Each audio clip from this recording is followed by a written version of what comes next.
فسطائیت معاشرہ، کیوں مسلمان پیچھے رہا؟ یہ بھی بدعت وہ بھی بدعت، نبی نے یہ نہیں پہنا، نبی سواری پہ نہیں بیٹھے۔ ہاں اگر نبی زبان سے کچھ کہے وہ الگ ہے، حکم دے مسلمانوں کو کہ تمہاری سواری یہ ہونی چاہیے، تمہارا لباس یہ ہونا چاہیے، تمہارا کھانا یہ ہونا چاہیے، وہ ایک الگ چیز ہے۔ قطعاً نبی نے کبھی حکم نہیں دیا کہ مثلا رسول خدا یہ کھانا کھاتے تھے ہمیں وہ نہیں وہ کھانا کھاؤ۔ ہر معاشرے کا کھانا الگ ہوتا ہے، پھر معاشرہ ایک جمود کا شکار ہو جائے گا۔ اس کی تفصیل میں آتا ہوں۔ پہلا پہلو یہ کہ نبی کیا پہنتے تھے، نبی کیا کھاتے تھے، نبی کی سواریاں کیا تھیں، نبی کا گھر کیسا تھا۔ ایک مومنہ نے کہا مولانا میرے شوہر نے زندگی کو اجیرن کر دیا۔ میں نے کہا کیا ہوا؟ کہ کوفے ہو کر آیا ہے، امیر المومنین کا گھر دے کر آیا ہے، مجھے بڑے گھر سے نکال کے چھوٹے گھر میں لے کر گیا ہے۔ کہ امیر المومنین کا گھر چھوٹا تھا۔ میں نے کہا لگتا ہے سامرا جا کر امام حسن عسکری کا گھر نہیں دیکھا اس نے، وہ اتنا بڑا تھا۔ بھائی ہر زمانے کے حساب سے گھر بنتے تھے، ہر زمانے کے حساب سے لباس بدلتا تھا۔ تو پہلی چیز نبی کیا کھاتے تھے، کیا پیتے تھے، لباس کیسا تھا، سواریاں کیسی تھی، ایگزیکٹ یہی ہر امام کے زمانے میں ہوتا تھا۔ اور کئی لوگ ان چیزوں کا شکار ہوتے تھے۔ ایک صوفی چھٹے امام کے پاس آیا، کبھی امام حسن کے پاس آئے، کبھی امام رضا کے پاس آئے، مختلف روایتیں۔ کہنے لگے کہ فرزند رسول آپ کا لباس وہ نہیں جو آپ کے بابا علی کا تھا۔ امام نے کیا کہنا چاہتے کہ دیکھو میری جوتی بھی پھٹی ہوئی، لباس بھی پرانا، سخت لباس ہے، میرا کھانا بھی یہ ہے، میں سخت سوکھی روٹی کھاتا ہوں امیر المومنین کی طرح، لیکن اے فرزند رسول آپ کا لباس بھی اچھا، آپ کی سواری بھی اچھی۔ تو میرے مولا نے مسکرا کر کہا جب تو حکمت کو نہیں سمجھے گا نا تب تک ولایت سمجھ میں نہیں آئے گی۔ فرمایا جس زمانے میں میرے بابا رہتے تھے وہ غریبوں کا زمانہ تھا، اور بندہ جب غریبوں کی بستی میں رہتا ہے تو لباس غریبانہ ہونا چاہیے۔ کہ جس زمانے میں میں رہتا ہوں مسلمانوں کے حالات کیا ہو گئے ہیں؟ بہتر ہو گئے ہیں، لہٰذا ہم بھی وہی لباس پہن رہے ہیں۔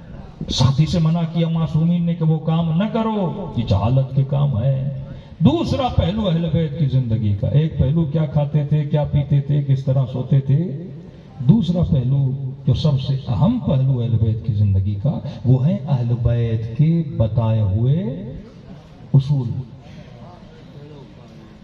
اصول کیا بتایا؟ نبی یہ نہیں بولیں گے بریانی کھانا حلال ہے حرام ہے، کوئی آج بریانی ہے کل کسٹر ہوگا پرسوں سویاں ہوں گی، پھر حدیثیں کہاں ملیں گی تمہیں؟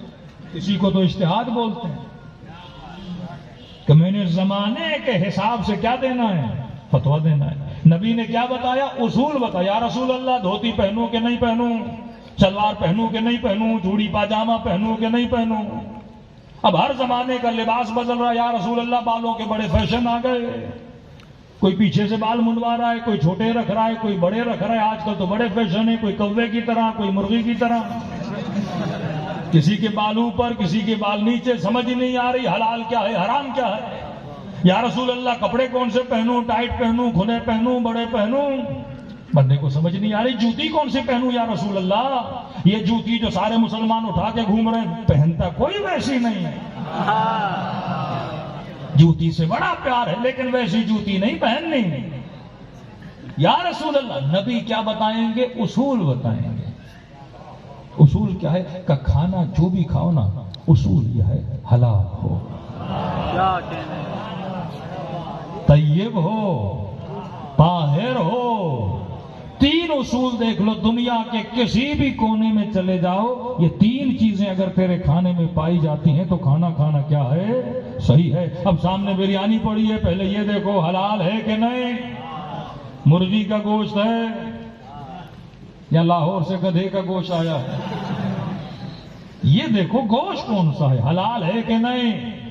چائنا چلے گئے، پتا چلا ہے تو مرغی لیکن ذبیحہ صحیح ہے کہ نہیں، پتا چلا ہے تو مرغا ہے تو بھینس لیکن یہ دیکھو ذبح صحیح طریقے سے ہوا ہے کہ نہیں۔ کھانا کیا ہونا چاہیے؟